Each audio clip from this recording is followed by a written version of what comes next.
For a short while there, it was probably an improvement anyhow. One of the runaway success stories of the 70s has been the series of best-selling books by the Yorkshire vet, or rather the Scottish vet who lives in Yorkshire, James Herriot.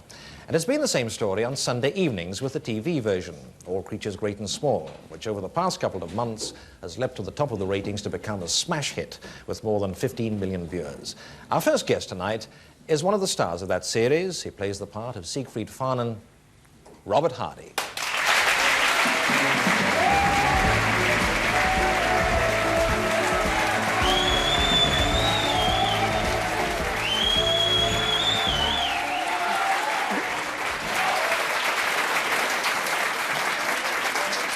You obviously played them all.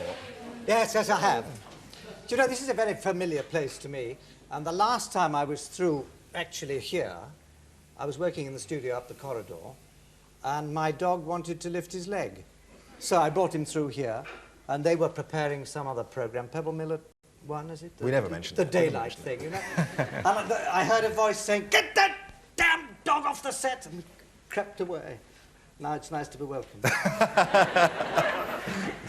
I wonder, Bob, what the curious magic element the vet stories seem to have. Because, first of all, the books stay at the top of the best-selling list month after month. Now it looks as though the TV series is going to do the same. And yet, on the face of it, they seem perfectly innocuous tales. I wonder why.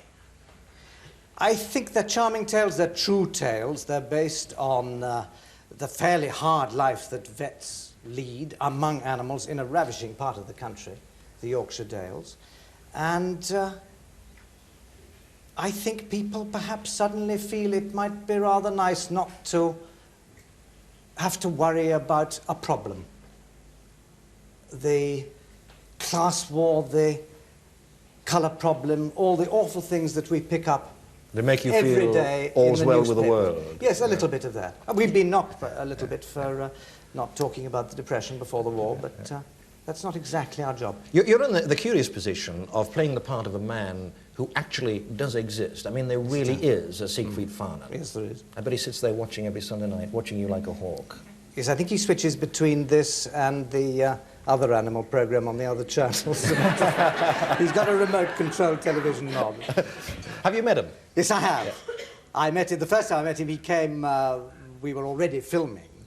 So part of what I was going to do with the character that the author has taken based on him, the larger-than-life, if you like, cartoon that the author has drawn. And he came to watch us filming, and I thought, help, there he is. And I was introduced, and I had a plan to take him and his brother to have a drink at the pub in the village where we were filming at the lunch break. And I said that to him and then dashed back to the filming, and he said, yes, fine.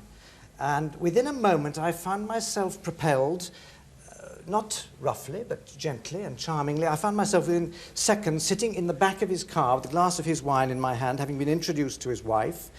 There's something very compelling about the man. He's pretty tough, yes, yeah. But absolutely charming. And I was in something of a panic at meeting him because I've played all sorts of people who used to exist, historical characters who've happily but this is here gone and now. Away. But this is here and now. He actually is there. Yeah. And I very much didn't want to upset him. But he was very kind. He took me out whenever I had time on his rounds with him, which was fascinating and also taught me a little bit more about veterinary work. And I have a relation who lives up in that part of Yorkshire who's known him off and on for many years. And she told me one day that years ago when her husband was alive, they'd all been at a horse show, pouring rain all day, and Siegfried came up at the end of the day and introduced himself to them. And he said to the husband, "My lord, your feet are awfully wet. Look here, you need some dry socks." He took his socks off and insisted that he wear them home. Yeah. That kind of, I think I find absolutely charming. How do you find the handling of the animals? Because sometimes you appear to be carrying out, well, they certainly look like authentic operations. Yes, well, we don't do anything without the vet, Jack up there, who looks after us, being there. I mean, the other day, last week, we were filming up in the snow. The call was for lambing sequences, and the lambs turned up on time.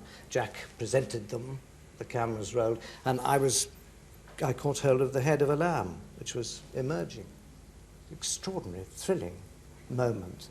And something was wrong. It didn't quite work as it should do, and I realized that the feet, which should come just under the head, weren't there. And I pulled a little bit more and felt a little bit more, no feet. And I said, Jack, for heaven's sake, help. And he dashes in and looks after it for us. You know. So there are vets looking after it, yes, making sure absolutely, that nothing really goes absolutely, wrong there. Absolutely. There's one here in the studio in Birmingham, the famous television vet who looks after us. I almost don't know what to call you, actually, Bob, because not only are you an actor, you're also a writer. You make film documentaries. You're an expert on horses, on the longbow. I almost feel like saying, will the real Robert Hardy please stand up? But you did begin as a Shakespearean actor, I know that, down the road at Stratford there. And then if you went scuttling to the United States, I mean, do you find that the Americans appreciate Shakespeare more?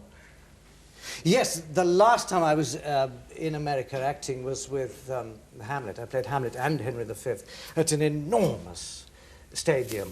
I think it took, if my memory is right, 5,500 people. It was a stadium that had been built outside Chicago really to house music and ballet.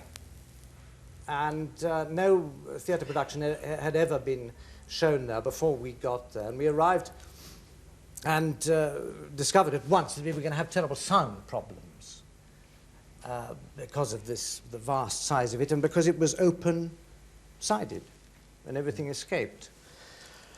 And we battled with the problems for a time, and then I knew that something was wrong when the impresario, the American impresario, came up to me and said, Bob, stop worrying. It's okay. We've solved it. This is going to be absolutely fine. You will have your own personal mic right here.